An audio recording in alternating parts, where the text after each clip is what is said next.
بسم الله الرحمن الرحيم. نتيجة المناشدات التي أطلقها أهالي محافظة نينوى حول صعوبة الحصول على الحجز الإلكتروني للبطاقة الوطنية وتدخل بعض السادة النواب، كان هناك استجابة سريعة من قبل السادة المسؤولين سواء في الحكومة المركزية أو في الحكومة المحلية، حيث استجاب السيد معالي وزير الداخلية والسيد مدير عام الأحوال المدنية والجوازات والإقامة المحترمين لمعرفة مشكلة الحجز على البطاقة الوطنية، وطلبوا المقترح فورا. وكان المقترح الذي قدمناه أن يكون الحجز على البطاقة الوطنية في محافظة نينوى من قبل المديرية وعلى موقع محافظة نينوى الرسمي.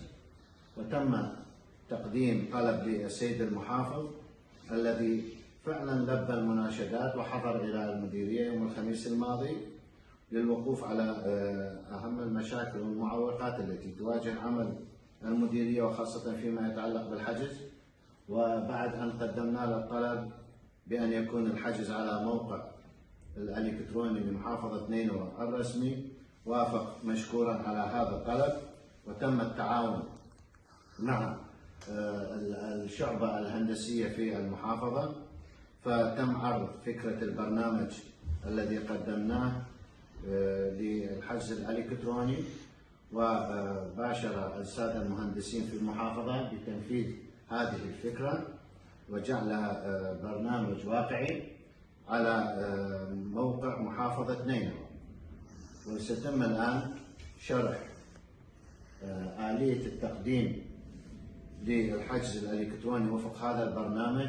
هذا البرنامج سوف يكون متاح للجميع ومفتوح ل 24 ساعة نهائي ما يغلق. هذا البرنامج عندما يدخل المواطن إلى موقع المحافظة ويسجل البيانات اللي راح نذكرها حاليا، راح ياخذ رقم تسلسل، والدائرة عندها تعلن عن التسلسلات اللي يجب أن تراجع. يعني احنا راح نكون حسب العدد المحدد لكل دائرة راح نطلب المراجعة. يعني مثلا باليوم في كل دائرة مثلا 100 أو 200 أو أكثر راح نعلن التسلسلات اللي يكون موعدها قد آن في ذلك اليوم. هسه حاليا آلية الحجز يتم الدخول على موقع محافظة نينوى الرسمي. اكو نافذة اسمها الخدمات الإلكترونية، عند الضغط عليها راح تطلع البطاقة الوطنية. عند الضغط على هذا الإيقونة راح تطلع التقديم للحصول على البطاقة الوطنية. عندنا التقديم على الحصول على البطاقة الوطنية. أول من يدخل دائرة الإصدار، من راح يضغط على هذا الحقل راح تنزل نافذة مستدلة بها 26 دائرة لقسم البطاقة الوطنية. فالمواطن مثلا بيا دائرة نفوسه راح يضغط على نفس على اسم الدائرة. هسه اخترنا مثلا موصل أيمن.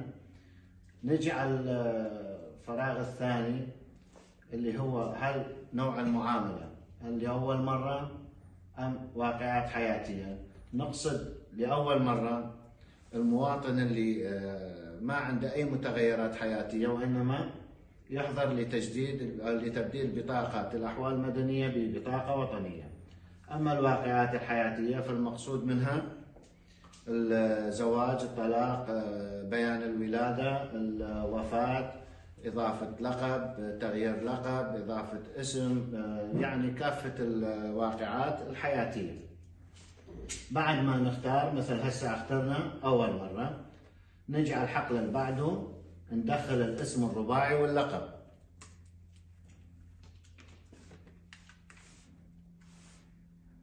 هسه حاليا دخلنا الاسم.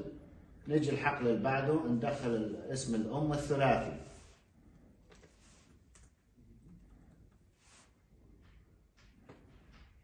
بعد أن دخلنا الاسم الثلاثي ننتقل إلى الحقل الآخر اللي هو ندخل رقم هوية الأحوال المدنية. ثم رقم الهاتف.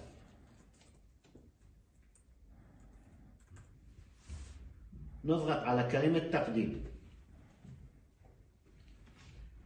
حاليا تم التسجيل بنجاح. يرجى تسجيل الرقم التسلسلي لغرض المراجعة، مثل 145 طلع المعلومات كاملة. للتحقق من التسجيل ننزل جوا مكتوب البحث عن التسلسل للبطاقة الوطنية. ندخل الاسم، دائرة الإصدار، نوع الإصدار اللي دخلناه لأول مرة، ندخل الاسم الرباعي، ندخل رقم الهوية، ننطي البحث. شوف طلع عندنا هذه المعلومات، الدائرة اللي راح تطلبها من المواطن، الرقم التسلسلي 145، الاسم واسم الأم ورقم الهوية ورقم الهاتف، تاريخ تقديم الطلب. هنا المواطن أخذ تسلسل. الدائرة راح تعلن جدول للمراجعة، يتضمن هذا الجدول أعداد المواطنين وفق التسلسلات اللي حصلوا عليها. البرنامج هذا راح ينطلق إن شاء الله الأسبوع القادم اعتبارا من يوم الأحد. مثلا الموصل الأيمن نختار حسب الطاقة الاستيعابية للدوائر، مثلا اخترنا لها 500، راح ننزل الجدول المراجعة اليوم الأحد من 1 إلى 500، الاثنين من 501 إلى 1000، الثلاثة من 1001 إلى 1500، وهكذا وفق حقلين. الحقل الأول راح يكون لأول مرة، والحقل الثاني للواقعات الحياتية. مثلا نختار 300 و400 و500 لأول مرة، وللواقعات الحياتية مثلا 200 أو 300، وهكذا راح تنزل بالجدول. في هذه الحالة المواطن يتابع الجدول، راح يعرف ايش وقت راح يكون موعد التسلسل ماله، ثم يحضر إلى الدائرة. فيما يتعلق بالمشمولين بالحجز، أحب أنوه أنه حتى اللي دون ال 12 سنة من حقه أن الأهل يحجزوا، وراح نصدر البطاقات الوطنية لكافة المواطنين من الولادة إلى كافة الأعمار، بحيث أنه بالسابق كانت دون ال 12 سنة ما يصدر له بطاقة وطنية لحين تجاوز ال 12 سنة، لا حاليا راح نصرف للي دون 12 سنة.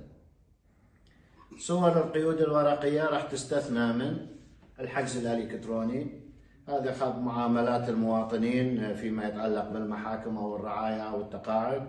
أيضا راح يستثنى من الحجز الإلكتروني صور القيود الإلكترونية لمن يحمل البطاقة الوطنية لسهولة إصدارها. طبعا المواطن بس حصل على رقم وطني يكون كل معاملاته داخل الدائرة تكون سريعة، لذلك صور القيود الإلكترونية بالنسبة اللي يحمل بطاقة وطنية راح تصدر بأقل من 3 دقائق مثلا. هذا ما يتعلق بالحجز الإلكتروني. هذا الرابط إن شاء الله سوف